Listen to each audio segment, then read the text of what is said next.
Hello, my Full Moon friends. Welcome back. Chandra's and Odyssey here making another video. I want to share a story from my family's life as a way to keep some version of the political conversation that I have started alive, but also give a really clear way of how it connects to the coaching work that I'm doing, my whole food and mood approach to life, to wellness, to health, that there is definitely a really huge emotional component to all this. Welcome! Here is your hostess and coach, Chandra, helping people make food and mood changes doable without missing out. Go ahead, high five that like button, subscribe and share while you're there. And as you know, by now I have friends and family in Israel, and so this has been really up for us, a lot of emotions, a lot of tension, and yet there are ways to use this work to keep our lives as reasonably grounded and healthy amidst all of life's stressors. So my little one, she just absolutely blew me away. This was, I think, a couple weeks ago by now.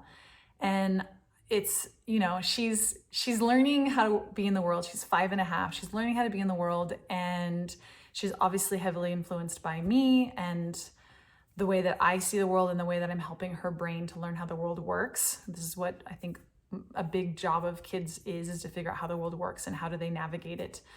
One of the things my clients often say after the first couple months of my program, where it's a lot about mood and stress and regulating emotions and dealing with emotions, they often say, why don't we learn this in school? And so it's so powerful to see how what I've taught my daughter, how she's actually starting to really apply it and use it. And yeah, she just really blew me away, and I just really want to share this story. So a couple Saturdays ago, my partner and I, we had been both scrolling and watching the news for a couple hours. And then around noon, we decided to get off our phones and the news, and we burst into this big fight. Both of us were for sure feeling tense and stressed and just feeling the weight of what's going on in Israel. And we burst out into a fight between the two of us about some Burning Man gifts that we had, a box that we had yet to go through as a family and we needed to go through. And anyway, this fight erupted. And it was the day of the Reno decompression party here in Reno. And we were kind of trying to get out the door, but both of us were just feeling all of these emotions. And he's like, well, are we going or what? And I was like, well, I want to go with you, but I don't want to go with you, but I want to go with you. And so we kind of all sat with this tension. How do we move through this? How do we move through this energy? And so we actually went outside and we were sitting 20 feet apart, and we were kind of just sitting there, kind of okay, well, just sitting with the tension, sitting with the awkwardness. And I will say that my partner and I have a pretty good way of fighting. I think fighting is extremely healthy. You've seen probably a couple of my videos on it. Fighting is really important, and moving through conflict, healthy fighting in a way that's not mean. And he and I are both really good at not being mean to each other. And so we weren't in a mean place. We had some differences. We had expressed how much I hope that that's okay. I think it's okay. My low battery light just came on, so excuse my pause if you saw that pause. So we were outside kind of being silent and not really knowing how to really work through it. And our daughter just stepped up in this really surprising way. And she went over to us individually. We were about 20 feet apart. And she went over to us individually and she said, okay, sit cross-legged, put your hands on your knees, close your eyes, take a deep breath. She had us inhale. She says, okay, now hold it, now exhale. because breathing is one of the best ways to get back in our body and to move and process emotions. It's one of the tools that I give her when she has a big emotion. I don't tell her to stop. I join her, I ground her, I sit on the ground with her. What are you feeling? How are you feeling in your body? Do you want to do a couple deep breaths together? So she obviously got this tool from me. And also one of her schools also taught this, the 4 schools that she went to, which was really cool. They called it the breathing tool. And they did this exercise where they open their hands, they go, so she made her own version of it. She went to each of us, had us each do a few deep breaths. And then she went to us and she bowed her head and she had us she said, close your eyes, and we touched heads. And she said, now think about what you pray for. What do you pray for? And then she had us open our eyes and share out loud what we prayed for. I remember one of the things that I prayed for is I prayed for my partner to apologize to me. Hello, my friend. How are you? I'm in the Dead Sea, floating in the water. Go ahead and like and share and follow so we can keep in touch. And she then went to him and she went back and forth a few times, and it really touched me the way that it wasn't like, what do you want? It was, what do you pray for? Which we don't talk a lot about prayer. We don't talk about prayer in our house at all.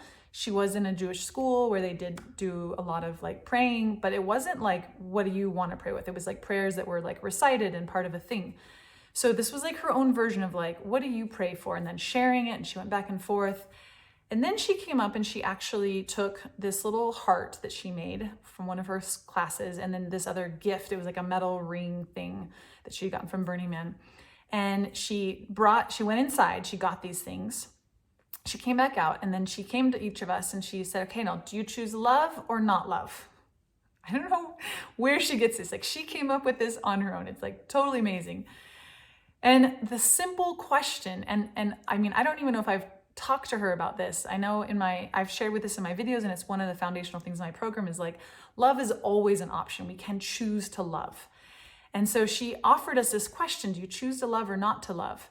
And through this exercise, I don't know if it was about 10 minutes or something, it's helped both of us really soften and come back to a place of okay, yes, we have differences. Yes, we have these emotions and we have this tension. And yes, it's still an option to choose love. And yes, we have things in our relationship that we still need to work through, and that we have, that we are working through, and we can breathe, get into our body, pray, and know in our soul and in our core and in our heart, what is it that we're really desiring or wanting or praying for from deep inside. And it helps us let go of so many of the little things. And then just this simple question, do you choose to love or not to love? It was magical. It was really, really magical. And, one of the things I shared with her, I just said, wow, I'm really proud and impressed with how you've created your own version of conflict resolution, and just really thanked her, and was just sharing with her how proud I was of how she navigated this. I also did share with her, she's not responsible for our relationship, that he and I can figure it out and we will figure it out. But at the same time, it was just such a beautiful thing that she stepped into and created her own and offered this extremely emotional, intelligent way of kind of helping us get out the door and to go enjoy the rest of the Saturday with us.